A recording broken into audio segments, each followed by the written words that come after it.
My father didn't raise his voice often. That was part of what made it land so hard when he did. "You have 2 days," he said, each word measured, controlled like he'd rehearsed it. "Pack your things, leave the keys, and don't make this ugly." I had just set my duffel bag down by the door, still smelling faintly of jet fuel and desert dust, still carrying a body that hadn't quite learned how to be home again. My mother stood behind him with that soft, careful expression she wore when she wanted to look reasonable while saying something unforgivable. My sister leaned against the counter, smiling like she'd already moved her things into my room. And I stood there in the entryway of the house my grandfather built with his own hands, listening to the sound of something breaking that no one else in the room could hear. I didn't argue. I didn't ask questions. I didn't even blink right away. There are moments when your training takes over before your emotions can catch up, and that was one of them. In the army, you learn quickly that reacting too fast can cost you everything. You learn to assess, to observe, to wait. So I waited. I let the silence sit between us until it became uncomfortable, until my father shifted his weight slightly like he expected me to fill it with protest. "You heard me," he added, quieter now but sharper. "This isn't up for discussion." "I heard you," I said. That was all. My mother exhaled like she'd been holding her breath. "Emily, we're trying to do this in a way that's best for everyone," she said, gently stepping forward just enough to seem compassionate without actually closing the distance. "The house is too much for you to manage alone, especially with your schedule, and with Chloe getting married." "With Chloe getting married?" my sister repeated lightly, pushing off the counter. "It just makes more sense. You're barely here, Em. It's not like you even live a normal life anymore."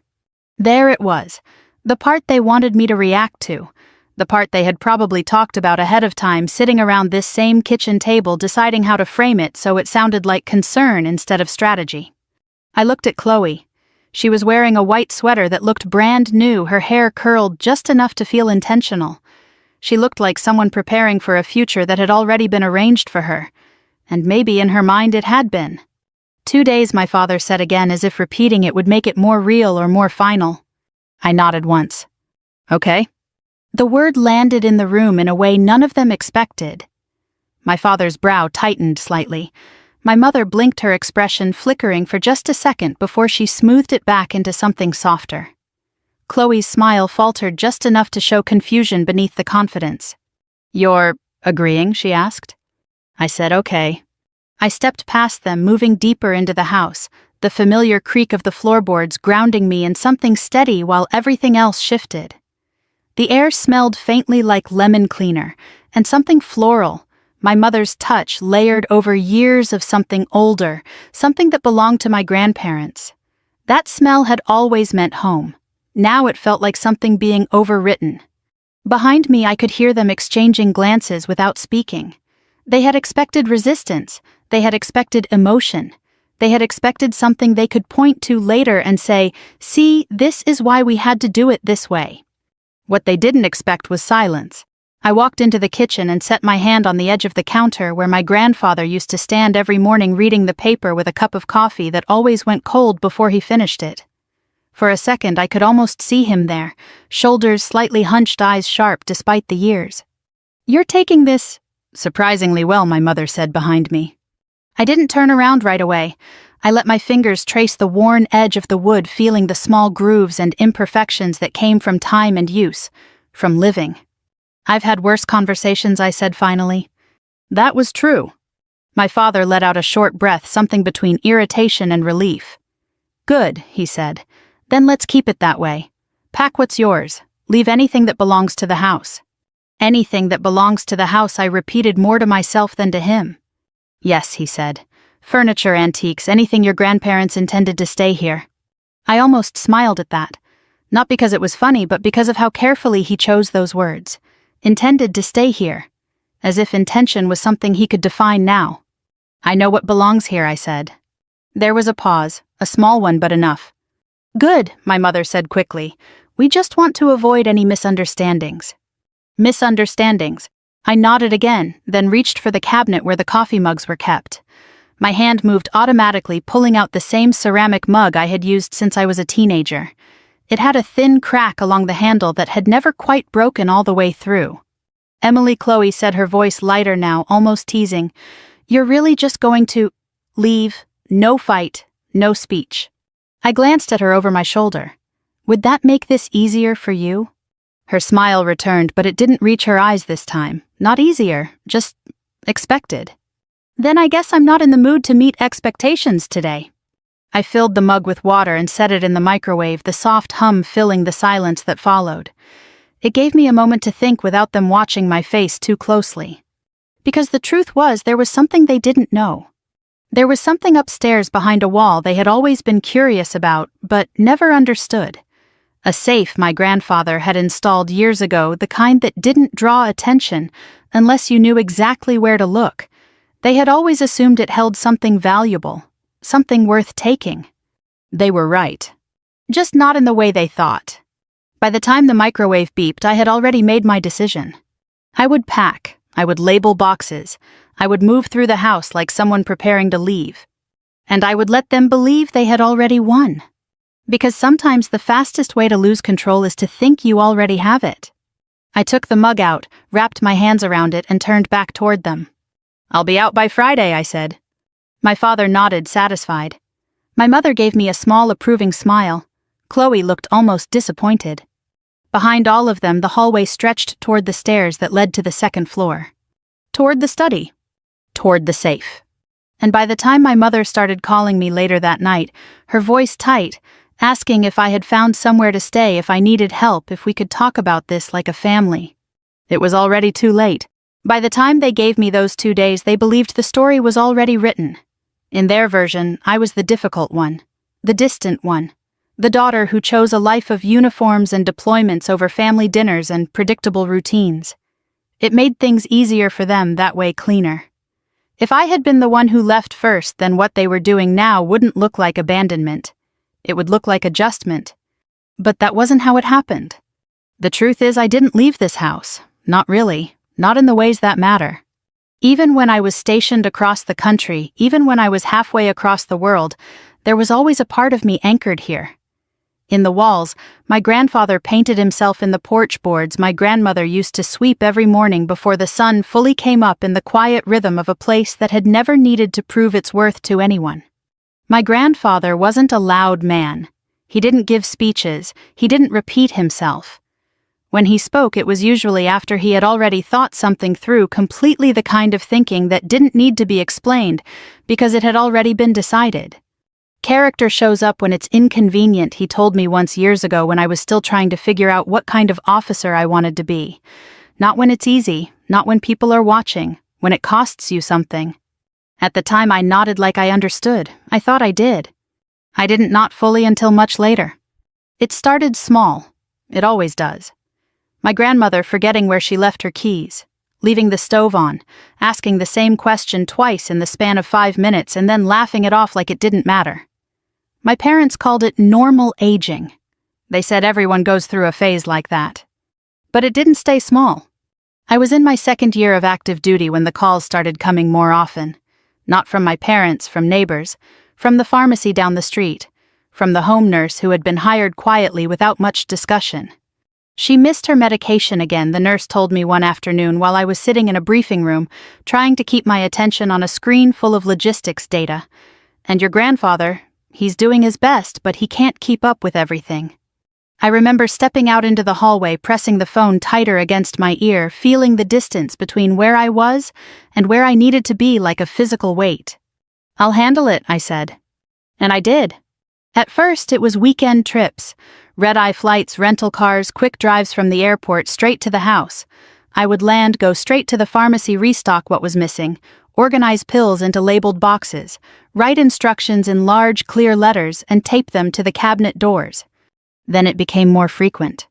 I started adjusting my leave time around doctor appointments.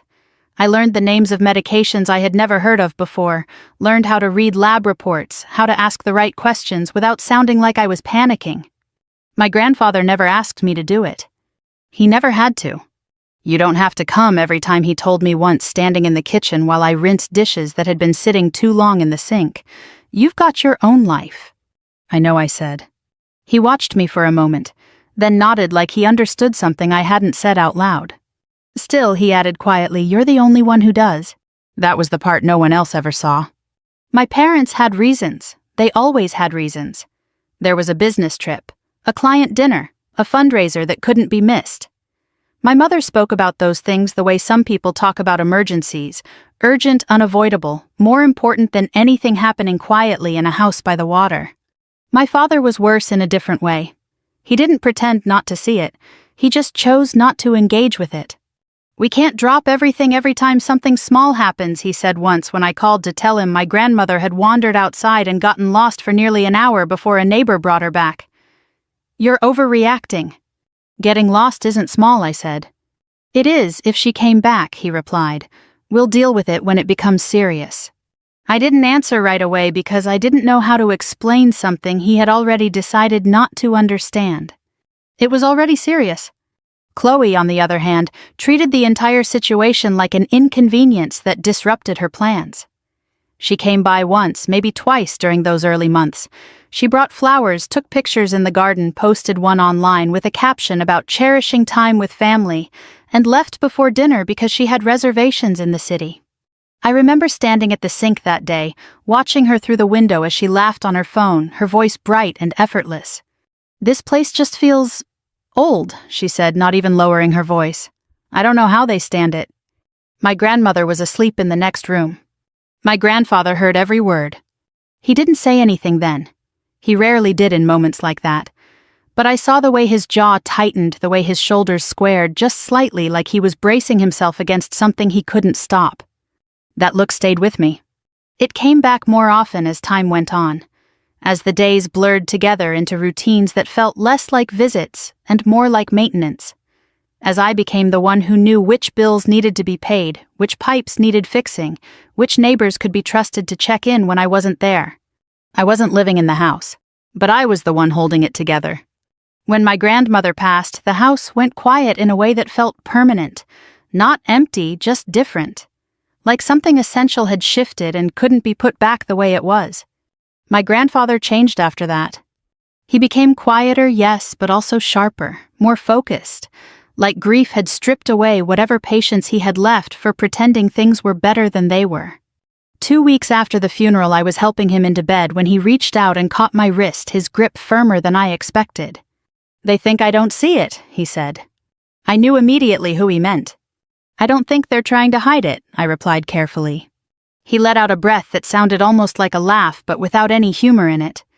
"They're not waiting for me to get better," he said. "They're waiting for me to be done." The words hung in the air between us, heavy and undeniable. I didn't argue, because I had seen it too. "I'm not going anywhere tonight," I said instead. He studied my face for a moment, then nodded, releasing my wrist. "I know," he said. "That's the point." That was the night I understood something I hadn't been ready to admit before. This wasn't going to end the way my parents thought it would. It wasn't going to be a quiet transition, a simple transfer of ownership from one generation to the next, wrapped in polite words and family obligations. It was going to be a test, not of who was related, but of who had actually shown up when it mattered. And in that test, there was only one answer my grandfather trusted. It wasn't the one my family was counting on. A week after that conversation, my grandfather asked me to drive him into town. He said it casually, like it was nothing more than a routine errand. "I need to stop by an office near the marina," he told me over breakfast, his voice steady, almost too steady. "Just some paperwork I've been putting off." I didn't ask questions, not because I wasn't curious, but because I had learned over the past year that when he chose to explain something, he would. And when he didn't, it was usually because he wasn't ready for anyone else to weigh in on it yet. The drive was quiet, the kind of quiet that wasn't uncomfortable, just focused. The road curved along the water, the late afternoon light reflecting off the surface in a way that made everything look softer than it really was. We pulled up in front of a small brick building with a brass plaque by the door. No flashy signage, no oversized windows, just a name. Daniel Mercer, Estate Attorney. Inside the office smelled faintly of paper and coffee. The kind of place where time moved slower, where conversations weren't rushed because they weren't meant to be. "I'll wait out here," I said, gesturing toward the row of chairs along the wall. My grandfather shook his head. "No," he said. "You're coming in." That was the moment I understood this wasn't routine. Daniel Mercer was older, maybe late 60s, with the kind of posture that suggested he had spent decades listening more than speaking. He stood when we entered, shook my grandfather's hand, then turned to me with a brief assessing look that lingered just long enough to register something before he nodded. "So this is Emily," he said. "Yes," my grandfather replied. "This is the one I told you about." There was something in the way he said it. Not proud, not emotional, just certain. We sat. The conversation that followed didn't move quickly. It wasn't meant to. Mercer walked through documents, timelines, options. He asked precise questions. He listened to the answers without interrupting, then wrote things down in a neat, deliberate hand. At first, I stayed quiet, absorbing what I could, piecing things together as they unfolded. Years earlier, my grandparents had drafted a will. A simple one. The house and most of the estate were set to pass to my father under the assumption that things would follow a predictable path. That family would behave like family. That assumption had changed. "Circumstances evolve," Mercer said calmly, sliding a document across the desk. "And sometimes so does the need for protection." Protection. That word landed differently than anything else he had said so far. My grandfather leaned back slightly in his chair, his eyes fixed not on the paper but on me. "I'm not doing this to reward you," he said. "I want that clear." "I didn't think you were," I replied. He nodded, once satisfied. "This is about making sure what matters doesn't end up in the wrong hands," he continued, "and making sure the person who understands that is the one in control." Mercer tapped the document lightly. "An irrevocable trust," he explained. "Once established, it's not easily challenged. It places the property under a structure that requires oversight, documentation, and clear authority. And that authority would be I asked, though I already knew the answer." "You," Mercer said simply. The word hung there for a second, heavier than it should have been. "You would be named sole trustee," he continued. "That means you control how the property is maintained, whether it's sold and under what conditions. It also means anyone who wants access would have to go through you, legally." I looked at my grandfather. "They're going to fight this." "They might," Mercer said. "But the structure itself makes that difficult. And the documentation we're preparing—" He paused, choosing his words carefully. "It will make their arguments weaker than they think." My grandfather didn't look at Mercer when he spoke again. "They already decided what this house means to them," he said. "I'm just making sure they don't get to decide what it becomes." There it was. Not anger, not revenge. Clarity. I signed where Mercer told me to sign, watched as the notary stamped each page with a finality that felt both quiet and absolute. The sound of it, sharp, precise, echoed in the room like a decision being locked into place. On the drive back, my grandfather was quiet again. But it was a different kind of quiet. Not the heavy one from before. Lighter. Relieved. "They'll hate you for this," I said at one point, watching the road ahead. "They'll hate the boundary," he corrected, "not the truth." I let that settle. By the time we got home, I already understood what came next. Not confrontation. Preparation. Over the following weeks, Mercer and I handled everything carefully. Transfers were recorded, documents were filed, copies were secured in places no one in my family knew about. Nothing was announced. That part was intentional. "They'll show you who they are more clearly if they think you're unprotected," Mercer had told me during one of our last meetings. "People don't hide their intentions when they believe there's nothing stopping them." He was right. After my grandfather passed, the shift was immediate. My mother started asking more direct questions about the house, about the paperwork, about whether anything had been updated. My father became more involved than he had ever been before, calling, stopping by, walking through rooms like he was measuring them for something. Chloe took it even further. She talked about renovations, about color palettes, about modernizing the space. She sent me photos of kitchens she liked, layouts she wanted to try, as if the house had already been transferred, as if the future she imagined was already guaranteed. I didn't correct her. I let them all move forward under the same assumption. That everything would eventually belong to them. That I was just a temporary inconvenience. That assumption gave me something far more valuable than confrontation ever could. Time. Time to prepare something they would never see coming. The safe in the upstairs study had always fascinated them, not because they knew what was inside, but because they assumed it had to be important. So I made sure it was. Inside, I placed everything they would need to understand exactly what had happened and exactly what they had lost. A notarized copy of the trust. A letter from Mercer confirming its validity. A sealed envelope with my grandfather's handwriting on the front. A flash drive. And on top of it all, a single sheet of paper placed where it would be the first thing they saw when the door opened. I chose the words carefully. Simple, direct, impossible to misinterpret. If you are reading this because you came looking for something to take, then you already know why you were left out. I closed the safe and locked it. Then I waited. So when my father stood in the kitchen and told me I had 2 days to leave, I didn't argue. Because the deadline wasn't mine. It was theirs.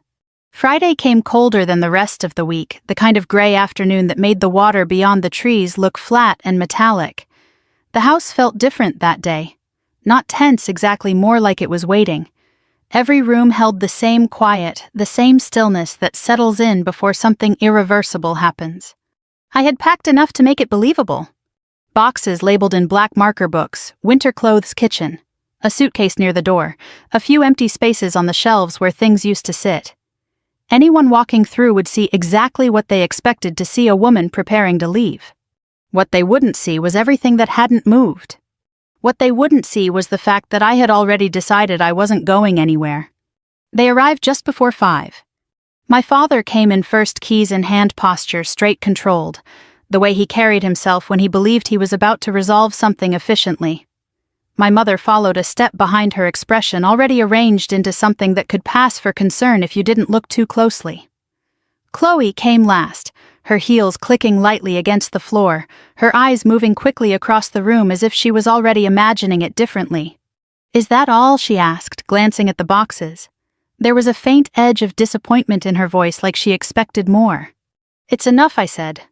My father set his keys down on the table and looked around, once taking in the scene. "Good," he said. "Then let's not drag this out." He didn't ask how I was. He didn't ask where I was going.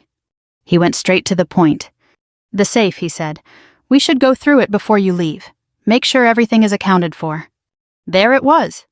Not a question. A step in a process he had already decided belonged to him.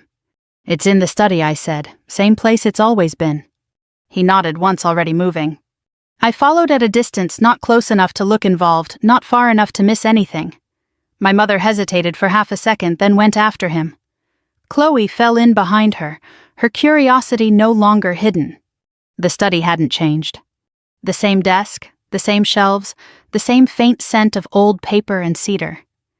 It was the one room in the house that still felt entirely like my grandfather, untouched by anyone else's version of what it should be.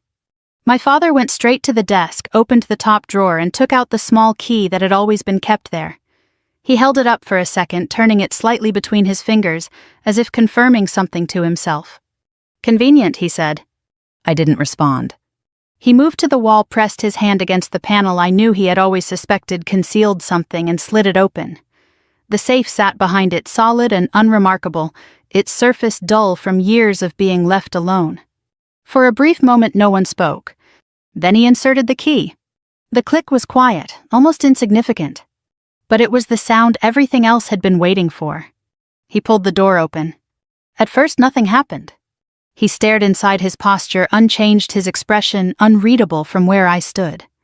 My mother stepped closer, her heels softer now against the rug. "What is it?" she asked, her voice lower than before. He didn't answer. He reached in and took out the top sheet of paper.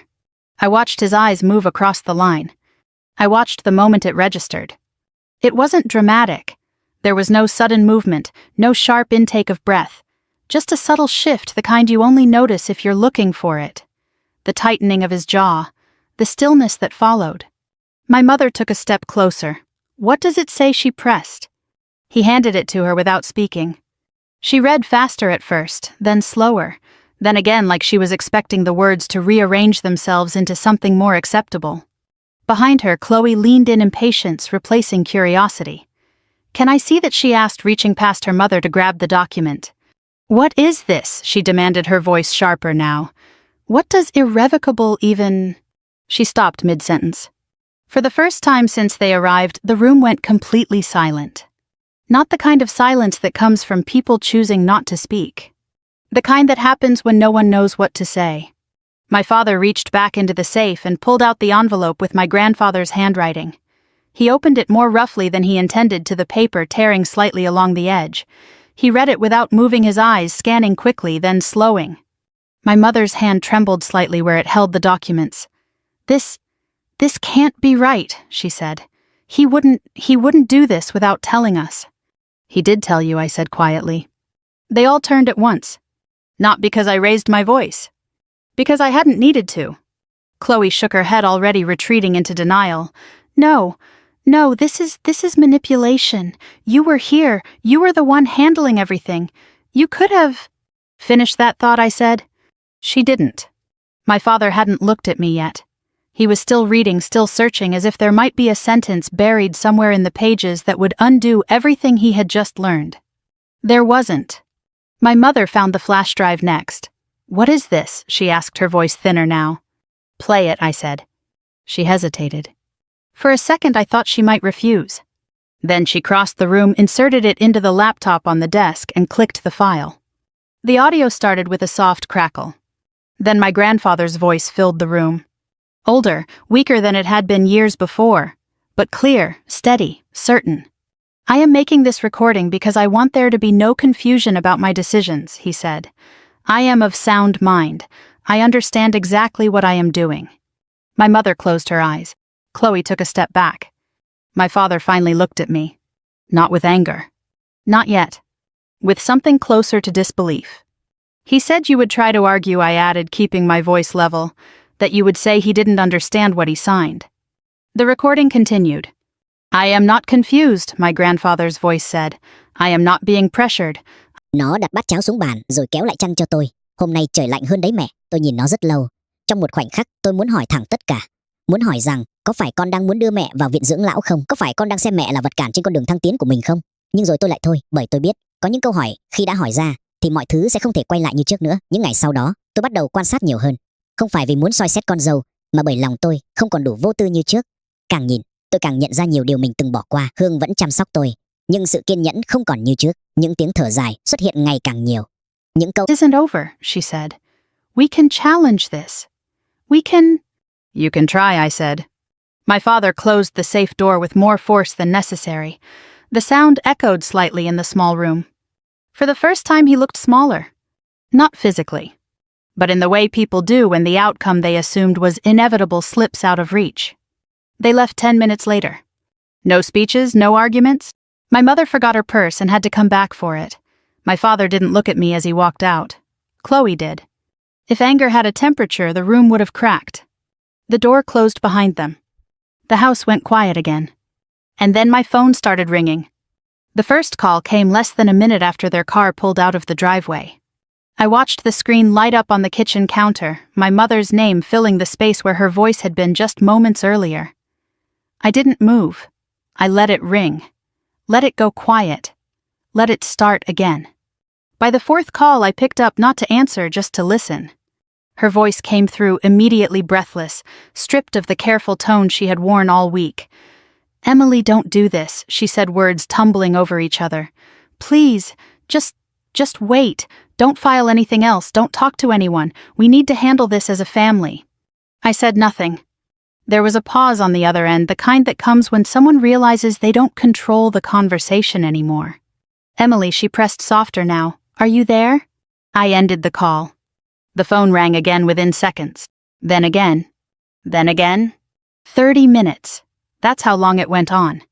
Calls stacking one on top of the other, messages following in between, first urgent, then controlled, then urgent again. Call me back. We can fix this. You don't understand what you're doing. Please. I saved every one of them. By the time the calls stopped, the house had settled into a different kind of quiet. Not the tense silence from before. Something clearer, cleaner. The next move came exactly the way I expected. Legal. My father filed a petition within 3 days.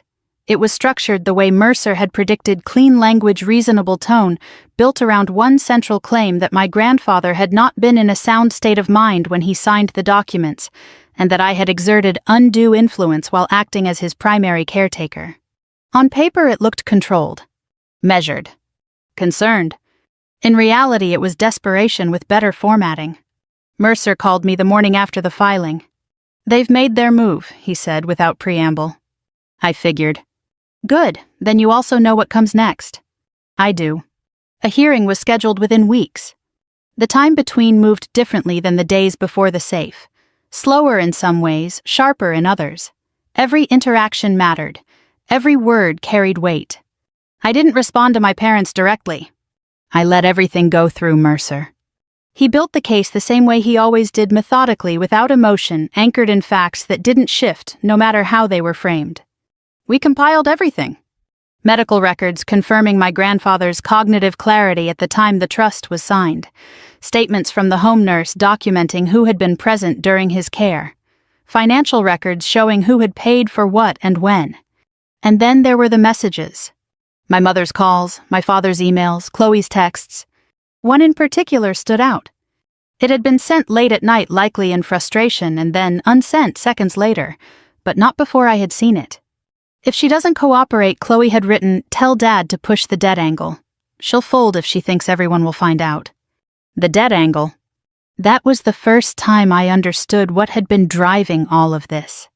Mercer confirmed it within days. My father's business wasn't stable. Lines of credit had tightened. Personal guarantees were being called in. The house wasn't just an asset to him, it was an exit. Everything clicked into place. The urgency. The 2-day deadline. The insistence that Chloe needed the house for her future. It had never been about her future. It had been about his survival. The hearing took place on a Thursday morning. The courtroom was smaller than most people expect. No dramatic lighting, no raised voices, just rows of wooden benches, a judge who had seen every version of family conflict imaginable, and a space where stories either held together or didn't. My parents sat at one table. I sat at another. Chloe between them, dressed in pale blue, her posture straighter than usual, like she could hold everything in place if she didn't move. Their attorney spoke first. He painted a picture that almost sounded believable if you didn't know the details. A concerned family, a grieving daughter, a situation that had spiraled because one person couldn't handle the responsibility. Trong lúc đang bày mâm cỗ, tôi nghe thấy tiếng Thanh nói chuyện với một người họ hàng bên ngoài. "Cô ơi, đất khu này giờ giá bao nhiêu một mét vậy?" Người kia đáp, "Nghe đâu hơn 20 triệu rồi."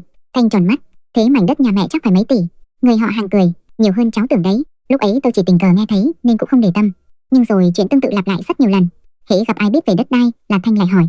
Hỏi giá đất, hỏi quy hoạch, hỏi thủ tục sang tên, hỏi chuyện thừa kế. Ban đầu tôi nghĩ nó tò mò. Nhưng càng ngày tần suất càng nhiều đến mức khó coi là ngẫu nhiên. Một buổi chiều, tôi đang tưới cây ngoài vườn thì bà Hành hàng xóm ghé sang. "Chị Mai này." "Hả chị?" Tôi hỏi thật nhé. "Hỏi gì vậy? Con dâu chị làm nghề bất động sản à?" Tôi ngạc nhiên. "Đâu có." Thế sao hôm nọ nó hỏi tôi đủ thứ chuyện đất cát. Tôi cười xòa. Chắc nó hỏi cho biết. Bà Hạnh gật đầu nhưng... No one objected, because there was nothing to object to. Finally, Mercer addressed motive. Not aggressively. Just enough. Financial pressure, timing, the attempt to force me out before any legal review. My father was called to respond. He held it together at first, carefully worded answers, general statements. Then Mercer asked a simple question. "Were you under financial pressure at the time you attempted to assume control of the property?" There was a pause. "Not long, but long enough." "Everyone has pressure," my father said. Specifically, Mercer continued, "Were you seeking immediate control of the property in order to relieve that pressure?" Another pause. "This one longer." My father looked at the judge, then at his attorney, then briefly at me. And then he said it. "We needed her to cooperate," he replied, the control slipping just enough, "so we could stabilize things." That was all it took. Not anger. Not accusation. Just truth said one step too far. The judge didn't react immediately. She didn't need to. When she ruled, her voice was steady. The trust was valid. The petition was denied. There was no evidence of undue influence. The documentation, she noted, overwhelmingly supported the structure as both intentional and appropriate. She went further. She addressed the attempt to remove me from the property before any legal resolution. She called it inappropriate, pressuring. She ordered them to cover a portion of my legal fees. And she set boundaries, clear ones. No access to the property. No direct contact outside legal channels. Not unless I chose otherwise. The room stayed quiet as she finished. My mother cried. Not softly. Not for effect. For real. Chloe didn't move. My father stood slower than before, his posture no longer as controlled as it had been when this started. They didn't look at me when they left. They didn't need to. 2 weeks later, my father stepped down from a board he had been part of for years. No announcement, no explanation. There didn't need to be one. People understand more than they say. That afternoon, I drove back to the house. The same road, the same turn, the same view of the water opening up between the trees. Nothing about it looked different. That was the point. I unlocked the door and stepped inside. The air felt the same, the quiet felt the same. I set my bag down in the entryway, walked into the kitchen and reached for the same ceramic mug I had held the day everything shifted. The crack along the handle was still there, unchanged. I filled it, stepped out onto the porch and sat in the chair my grandfather used to favor in the late afternoons. For a long time I didn't think about the court, or the calls, or the words that had been said. I thought about the years before. The small things. The ones no one else had been there for. I didn't win because I fought harder. I didn't win because I outsmarted anyone. I won because I stayed.